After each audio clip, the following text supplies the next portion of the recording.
Cherokee freedmen have a very rich history, with over 1,200 African slaves said to have arrived on the Trail of Tears. From the time of removal till the early 20th century, there is much to be studied and researched, and one who is seeking information on his or her family history will find many useful resources. There are several books by noted historians that document the experience and the lives of the African slaves among Cherokee people. From the works of Annie Abel over 100 years ago, to the scholarship of Dr. Daniel Littlefield, to the work found today through the research of Dr. Taya Miles, the experiences of African slaves in Cherokee society have been well explored. When the most beloved woman in Cherokee history, Nancy Ward, distinguished herself in the Battle of Taliwa in the 1700s, she was rewarded for her bravery. Her prize was a Negro slave. By the early 1800s, she was a wealthy woman and a regular purchaser and owner of slaves. At the time of removal, with the many internal tribal factions, slaves were still present, and upon arrival in the West, slaves were immediately put to work, clearing the land, and within a short time, their wealthy Indian slave owners established a southern plantation-style form of slavery, as had already been experienced by some in the East. In her book, The House on Diamond Hill, a Cherokee plantation story, Dr. Taya Miles details the lives of Cherokee Chief James Vann and the lives of his wife Peggy and her slaves. In the years after removal, the life of slaves in Indian Territory was similar to life for other slaves in the Deep South. There were slave auctions, runaway slaves, and even a major slave rebellion. In 1842, near what is now Weber's Falls, Oklahoma, more than 200 slaves, men, women, and children, made an attempt to dash for freedom. Their goal was to get to Mexico and live as free people. These runaway slaves were enslaved by Joseph Vann, often known by his nickname, Rich Joe Vann. The escapees were not successful. They were captured several days later, with their captors being aided by reinforcements from nearby Arkansas. As a result, harsher slave codes were established, and most would not see freedom until the years of the Civil War. In 1860, the federal census did conduct a census of the enslaved population, including those enslaved in the Cherokee Nation. From those slave schedules, one can get a glance at the numbers of people who were enslaved in the various districts in the tribe. After the Civil War, The plight of these now freed men and women continued, this time seeking the right to remain in the territory and to participate fully in their community as citizens. By the 1880s, Cherokee Freedmen were counted among the population in the 1880 authenticated Cherokee census. In 1890, a special census was conducted of Cherokee Freedmen by John Wallace. The freedmen were declared as eligible to share in a per capita distribution of $75,000 appropriated by Congress. This was to be shared with the Shawnee and Delaware. The document itself consists of a schedule of names. A series of other census enumerations were also made.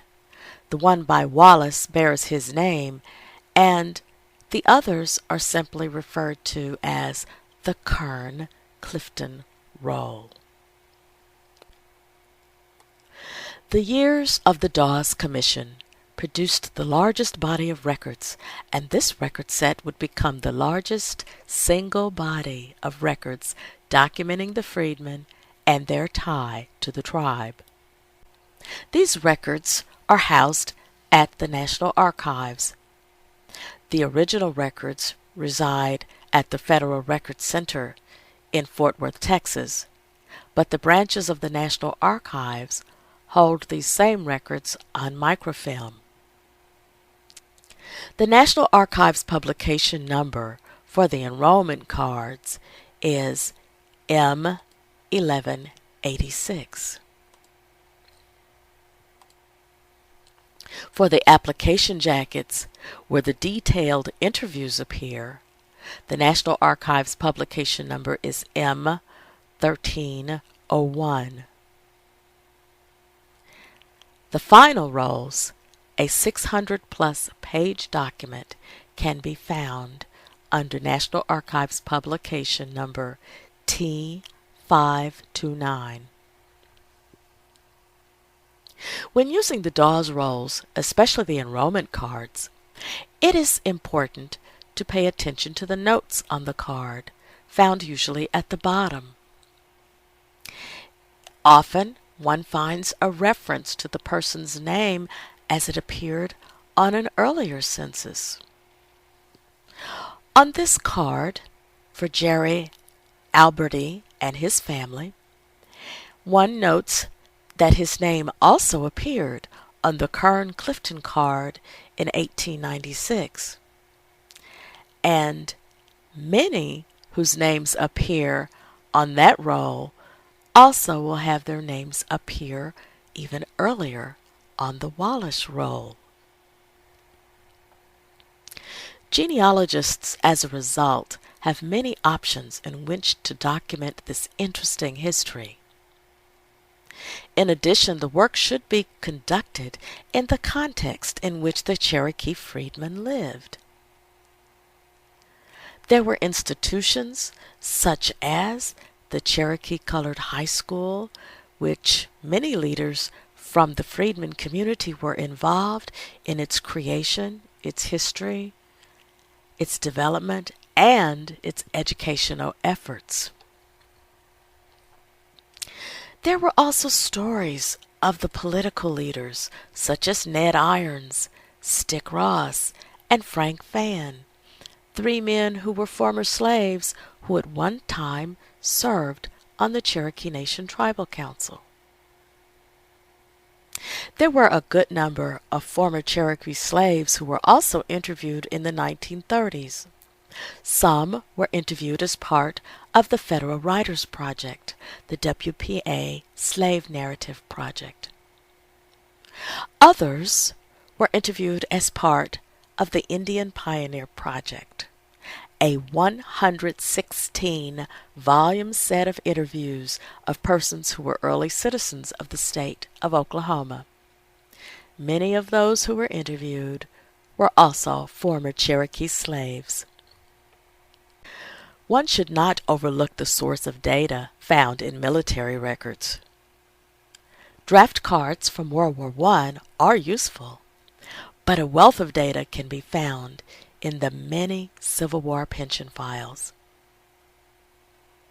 There were many former Cherokee slaves among the soldiers who enlisted in the U.S. colored troops, particularly in the 79th and 83rd U.S. Colored Infantries. These two units were originally organized as the 1st and 2nd Kansas Colored. Their involvement in the Civil War and in major battles such as Cabin Creek, Jenkins Ferry, and Honey Springs are well documented, and those records provide useful data. In addition, a smaller number of former Cherokee slaves also served in the Indian Home Guards. The pension files from all of these Union soldiers provide rich genealogical data for the researcher. Census records, Dawes Rolls, interviews, Wallace Roll, Kern-Clifton Roll, and even slave schedules are there to unlock many untold stories and open doors for many who are pursuing the genealogies of families who descend from the Cherokee Freedmen.